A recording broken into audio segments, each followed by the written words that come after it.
Good morning, Church in the Palms family. I wanted to share a brief recap of our message from Sunday because it's such a powerful reality for you to receive and to live out. If you recall, we talked about wisdom.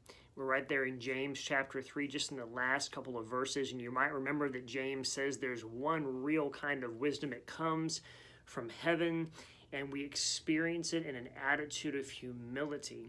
And then what's so shocking is he says that wisdom is pure, wisdom is peace-loving, wisdom is considerate and submissive, wisdom is full of mercy and good fruit, wisdom is impartial, wisdom is sincere. And what we see there in those couple of descriptions of what wisdom is that wisdom is not just knowledge.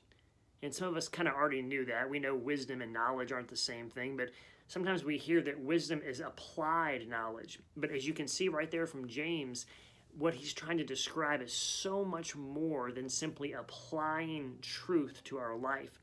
He's talking about wisdom in and through our lived experiences. In other words, that whatever crisis of faith that you're going through right now, God's wisdom can, through an attitude of humility, produce these beautiful attributes, this kind of life that God intends for you and that James is envisioning for you. A life of purity, a life where you love peace, a life where you're considerate of others and open-minded and full of mercy and impartial and sincere. So do you get it that wisdom is not just an idea? It's not even an idea applied to your life.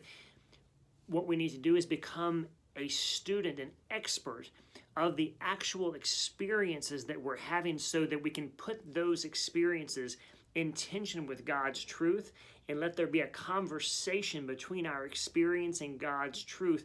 So right in the midst of our experience, we can live wisdom. So what is it that is your crisis of faith today? Maybe it's your relationship with your spouse. Maybe it's with a kid that you just don't know how to be patient with anymore. Maybe it's somebody who's bothering you at work. Maybe it's a sickness that you have. Maybe it's a sickness that your relative is experiencing.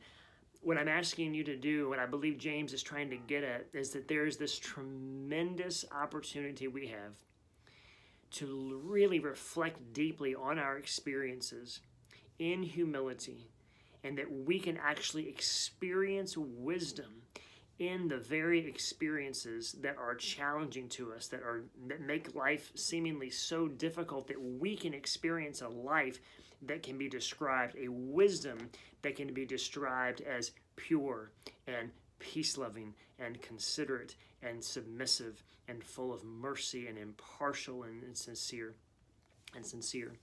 Now, I want to just leave you with the last verse. It's such a powerful vision for your life, and I want you to receive this knowing the crisis of faith that you're in the midst of.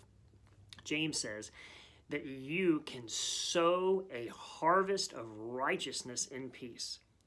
Think about that. Sowing a harvest, sowing great fruit. And all that can happen as you let God's wisdom come alive right in the very experience that you're struggling with today. May God bless you, and may his wisdom be yours.